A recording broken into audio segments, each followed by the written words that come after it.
जय सियाराम, जय सियाराम, जय रघुनंदन, जय Siyaram. Hi hello नमस्कार. स्वागत आहे तुमचं नाशिककर कोमल या मराठमोळ्या यूट्यूब चॅनलवर. मंडळी, रामनवमीला आपल्या हिंदू धर्मामध्ये खूप विशेष महत्त्व आहे. असं मानलं जातं की रामनवमीच्या दिवशी प्रभू श्रीरामांचा जन्म झाला होता, त्यामुळे त्यांच्या जयंतीचा उत्सव म्हणून रामनवमी साजरी केली जाते. प्रभू श्रीरामांनाच मर्यादा पुरुषोत्तम असं देखील म्हटलं जातं. मर्यादा पुरुषोत्तम प्रभू श्रीराम यांना हा रामनवमीचा दिवस पूर्णपणे समर्पित आहे. रामनवमी कधी असते तर चैत्र महिना सुरू झाल्यानंतर चैत्र महिन्याच्या शुक्ल पक्षाच्या नवमी तिथीला रामनवमी साजरी केली जाते. तर वर्ष 2026मधील रामनवमी गुरुवारी 26 मार्चला आलेली आहे.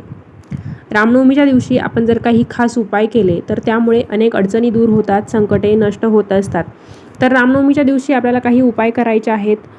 त्याचबरोबर गाईला एक वस्तू खाऊ घालायची आहे.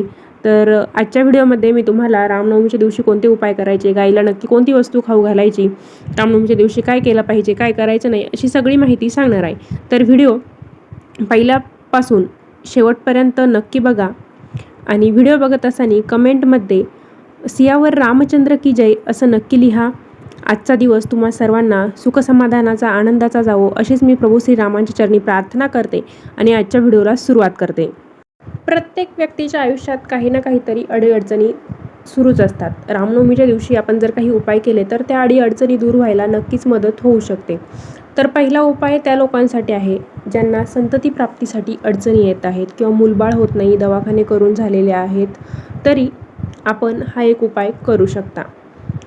मूलबाळ होत नसेल, संतती प्राप्तीला अडचणी येत असेल, काहीही प्रॉब्लेम तुम्हाला डिटेक्ट होत नसेल मेडिकल रिपोर्टमध्ये, तर हा उपाय तुम्ही नक्की करून बघा. रामनवमीच्या दिवशी एक नारळ घ्यायचा आहे, लाल रंगाचं कोरं नवीन वस्त्र घ्यायचं आहे, सुती कापड पीस घेऊ शकता, ब्लाऊज पीस. त्या लाल कपड्यामध्ये एक आपल्याला पाण्याने भरलेला नारळ, पूर्ण नारळ जो असतो शेंडीसहित, तो नारळ, पाणी पाहिजे त्या नारळामध्ये, आणि तो नारळ गुंडाळून घ्यायचा आहे त्या लाल कपड्यामध्ये, आणि तो नारळ आपल्याला माता सीतेला अर्पण करायचं आहे. आता जिथे राम मंदिर असतं तिथं राम, लक्ष्मण, सीता या तिघांची एकत्रित मूर्ती आपल्याला बघायला मिळते. तर तिथे जाऊन माता सीतेच्या चरणी तुम्हाला हा नारळ अर्पण करायचा आहे. नारळ अर्पण करत असताना ओम नमः शिवाय, ओम नमः शिवाय या मंत्राचा 108 वेळेस जप करायचा आहे. आणि 108 वेळेस जप करून झाला की आपल्याला तो नारळ माता सीतेच्या चरणी अर्पण करायचा आहे आणि आपली मूलबाळ होण्याची प्रार्थना माता सीतेपर्यंत आपण पोहोचवायची आहे. नक्कीच तुम्हाला पुढच्या रामनवमीपर्यंत आनंदाची बातमी मिळेल.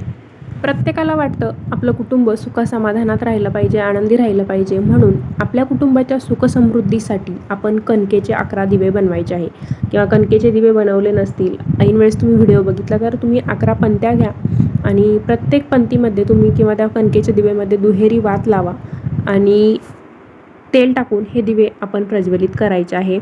एकतर हा उपाय एकदम सकाळी सकाळी करा किंवा शक्यतो उपाय हा संध्याकाळी दिवे लागण्याच्या वेळेस करा. 11 दिवे आपण देवघरात प्रज्वलित करायचे. सर्व घरामध्ये हे दिवे फिरवून आणायचे आणि पुन्हा आपल्या देवघरासमोर ईशान्य कोपऱ्यात हे 11 दिवे आपण लावायचे आहे. किंवा मग तुम्ही हे 11 दिवे आपल्या दरवाजात देखील ठेवू शकता.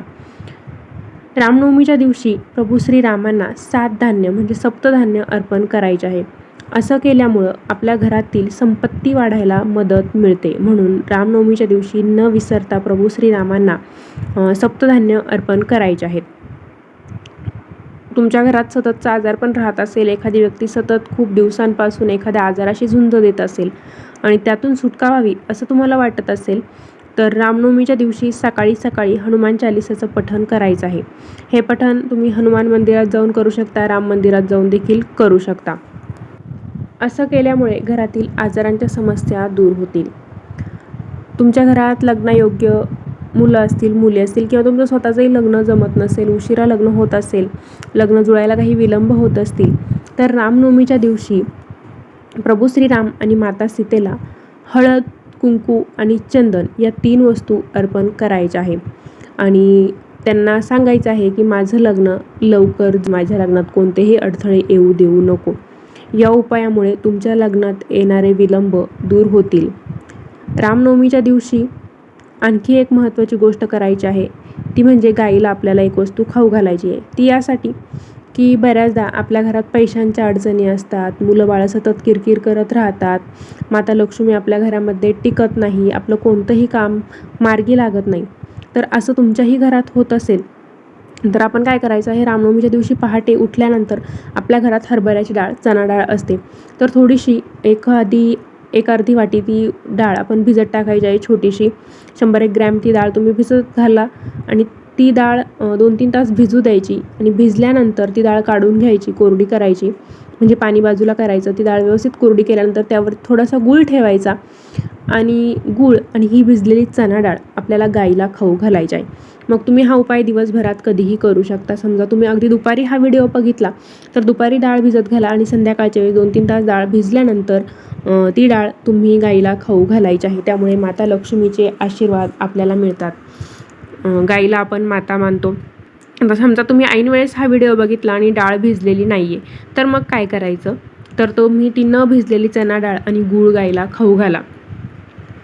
रामनवमीच्या दिवशी नक्की काय करायचं किंवा काय करायचं नाही ते आता आपण जाणून घेऊ. रामनवमीच्या दिवशी आपण चुकूनही कोणाचा अपमान होईल असं वर्तन करायचं नाही किंवा कोणाचाही आपण अपमान करायचा नाही. सर्वांसोबत प्रेमाने आणि आदराने वागायचं आहे. रामनवमीच्या दिवशी खोटं बोलायचं नाही, खरं बोलायचं आहे किंवा इतर कोणत्याही दिवशी आपण खोटं बोलायचं नाही. कोणाशीही भांडण करायचं नाही. या दिवशी शांतता आणि सौहार्द आपण राखायचं आहे. रामनवमीच्या दिवशी रामचरितमानस पठण करायचं आहे.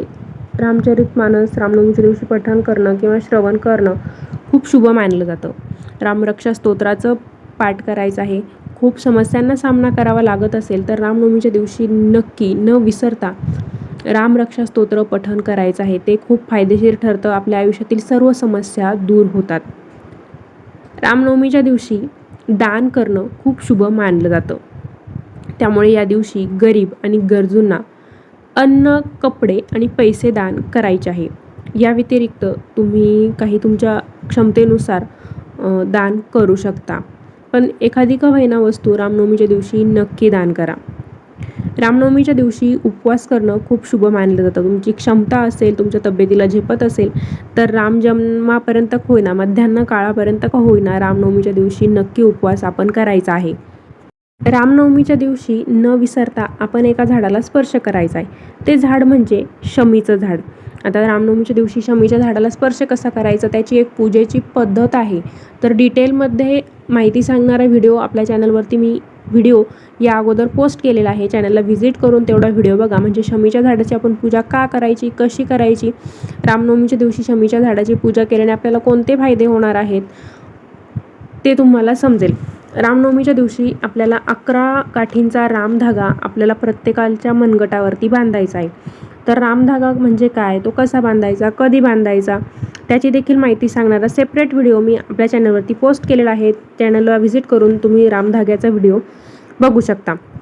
आजच्या व्हिडिओमध्ये मी तुम्हाला रामनवमीच्या दिवशी करायचे खूप सारे उपाय सांगितलेले आहे. मूलबाळ होत नसेल तर काय करायचं, घरात सुखसमृद्धीसाठी काय करायचं, लक्ष्मी टिकत नसेल तर काय करायचं, शत्रुपीडा नाहीशी करण्यासाठी काय करायचं, आजारपण नाहीसे करण्यासाठी काय करायचं, असे सगळे उपाय मी तुम्हाला आजच्या व्हिडिओमध्ये सांगितलेले आहे. तरीही तुम्हाला काही शंका असेल तर मला कमेंट करून नक्की विचारा. तर असा होता आजचा व्हिडिओ तुम्हाला आवडला असेल तर व्हिडिओला लाईक करा, जास्तीत जास्त शेअर करा आणि चॅनलला नवीन असाल, अजून आपल्या चॅनलला सबस्क्राईबच तुम्ही केलं नसेल तर धार्मिक, आध्यात्मिक तसेच सणावारांचे व्हिडिओ बघण्यासाठी आजच आपल्या नाशिककर कोमल या मराठमोळ्या यूट्यूब चॅनलला सबस्क्राईब नक्की करा. रामनवमीच्या तुम्हा सर्वांना खूप खूप हार्दिक शुभेच्छा. प्रभू श्रीराम तुम्हा सर्वांच्या इच्छा नक्कीच पूर्ण करतील. पुन्हा भेटूया अशाच एका नवीन व्हिडिओसोबत. धन्यवाद.